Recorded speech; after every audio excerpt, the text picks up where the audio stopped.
What does Jalan TAR remind you of? For many Malaysians, it's known as a shopping district filled with fabrics, tailoring shops, and busy streets shaped by generations of people and culture. But beyond the storefronts and crowds are the stories of the people whose labor and creativity continue to define this space. Polar TAR reimagines Jalan Tunku Abdul Rahman as more than just a commercial area, but as a living cultural ecosystem where fashion becomes memory, identity, and communication. Through conversations, craftsmanship, and community, the program highlights how fashion reflects everyday life and connects people from different backgrounds. In a multicultural country like Malaysia, fashion is more than style. It becomes a form of cross-cultural communication, expressing heritage, beliefs, individuality, and shared experiences without words.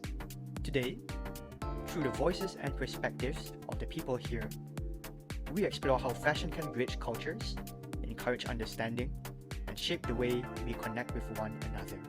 A place where fashion is not just about style, it's a culture, identity, and expression. Hello everyone, we are your hosts, Timothy. Lala, We are from DJ MCAT Yo-Yo, and today we are going to be talking about stitch identities. now we're at Polar at Semua House. This event is annual for 2026 KL Festival.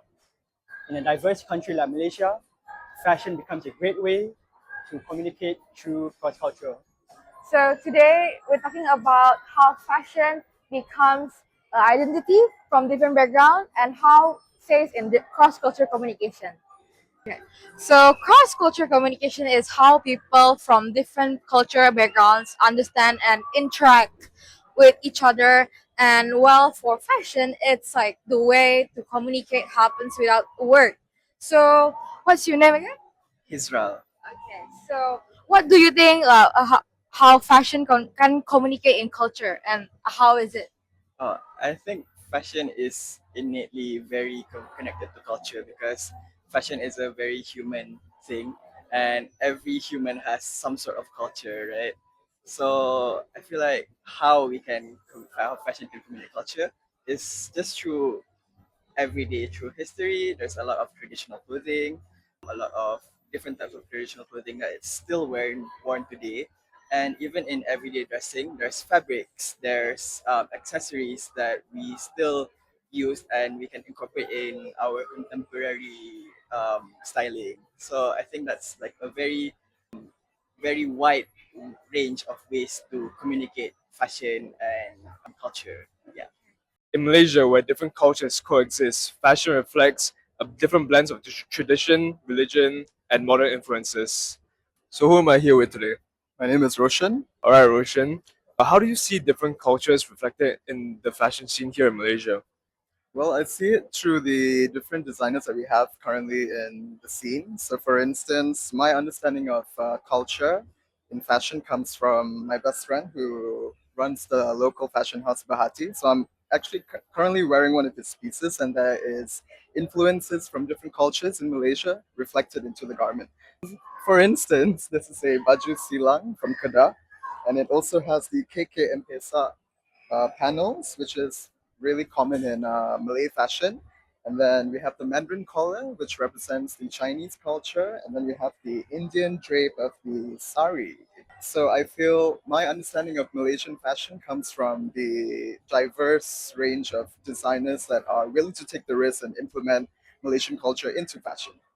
Fashion can bring people together, but can also lead to misunderstandings if culture meanings aren't represented. Who am I here with today? Hi, my name is Suna. I'm the owner of Rimbun KL and I sell kebaya. And I'm 23 years old.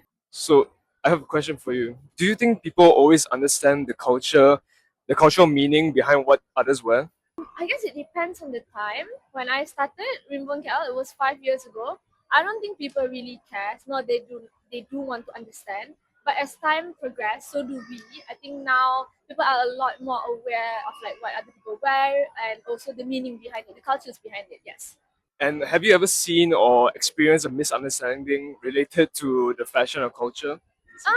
I mean, I sell kebaya, and the whole thing of Rimbun KL is just styling kebaya in a Gen Z way, how I started it. So even myself included, I experienced it myself.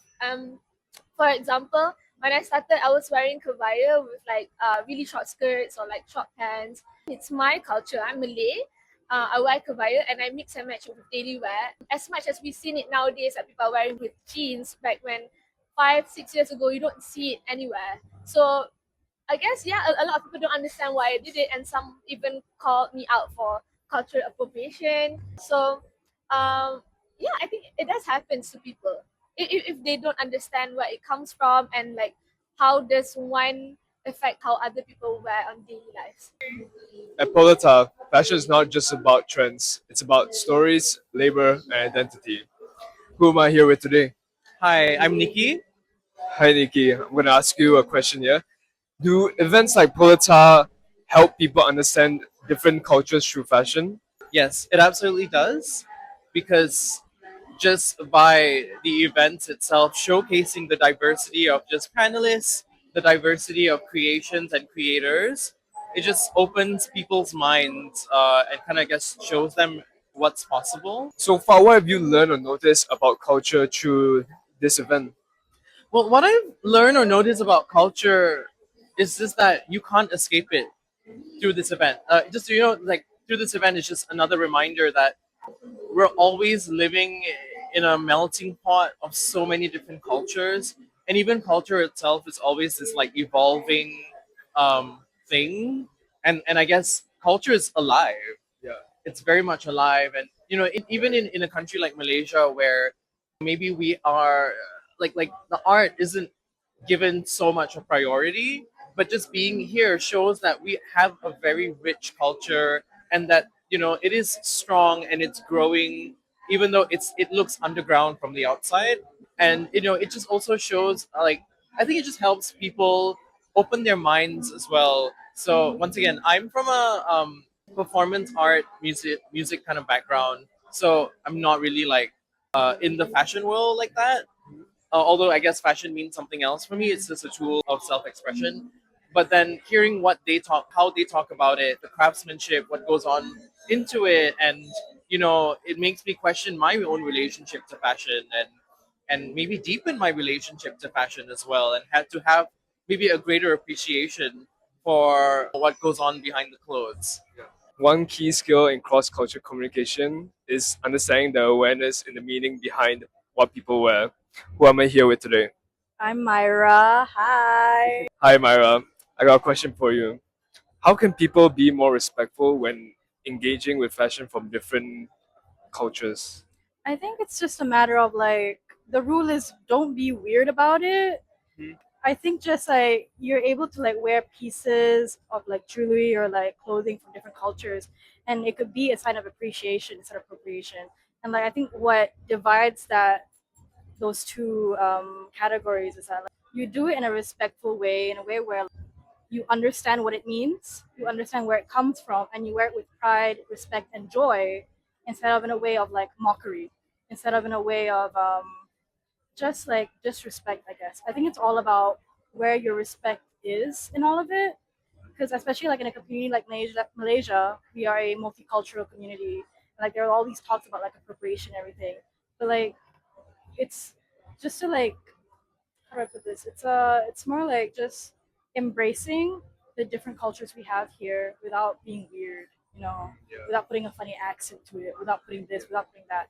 It's really all a matter of like respect and to be able to coexist, because like it should respect, it should like reflect your values as well. If you're wearing a piece of clothing, a piece of culture from this particular space, but like you're just wearing it, but you are disrespectful to the culture, you make a funny accent, you mock them or something, then why would you do that? You appreciate it as a whole, not just as clothing, not just as like an accessory, but you respect it as a whole entirety of culture and history. So yeah, just don't be weird about it, guys. So another important skill is being open-minded and willing to learn about others. So okay, can I know what's name? Tommy. Okay. So Tommy, so what do you do when you see a style or culture that you don't understand? Usually I would do the research. It's not about like how you not judging first, you see first, right? See first, right? Okay, so do you have like any? Have you ever seen like a new culture that you don't understand, and then like for that you can, wow, it's cute, it's new things for you. Not really. I mean, but I've seen a few that some of my friends have, and mostly I just ask them, and they know how it. Thank you so much. So, who am I here with today? You're here with Kami. All right, Kami. I got a question to ask you. So, how can we improve cross-cultural communication through fashion? So if you're talking about cross culture, I feel like there's a lot of things that you can touch on. But I heard just now you were talking specifically about maybe international brands, for example, taking inspiration from more specific cultures, maybe like the Orientalism trends that we've been seeing. So maybe taking inspiration from Indian fashion or Chinese fashion. I feel like we've seen a lot recently with like the Cheongsam and all of those elements.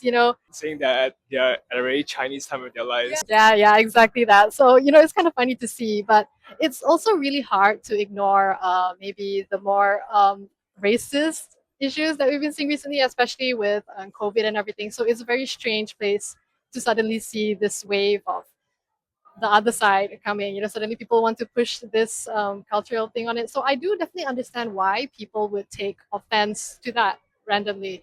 But it's not random. It's kind of like a build up of many things. So I feel like one way that you can actually respect the cultures that you're taking these elements from would be to give credit where it's due. I feel like it's pretty simple because unlike maybe some other places, it's more or less that people will take direct offense to it, but it's more that the credit isn't being given, so people don't know where it's originally from, and then they completely just rebrand it and then I call it something original, which it isn't. It's okay to take inspiration, but you still need to let people know where it's originally from.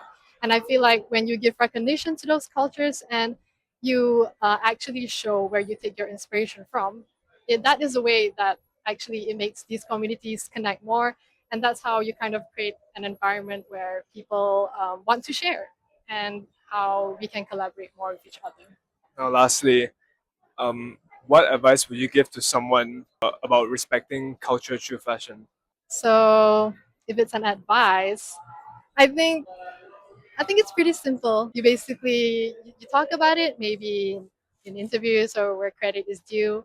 You mention it, maybe you show the origin where it originated from, and that kind of simple things, even though it's just a little bit, making sure that it's known is important. Okay, we learned quite a lot of things about fashion, especially fashion and culture. So basically, fashion is more than what we just wear. It's a form of communication that reflects where we come from and what we are. Yeah. And then by understanding culture in fashion, so we can connect with others, and especially in Malaysia, we have a lot of society diverse, so it's very nice to know it. Mm. Yeah. So thank you everyone at Polar Tar, and that's us DJ MCAT. Yo yo.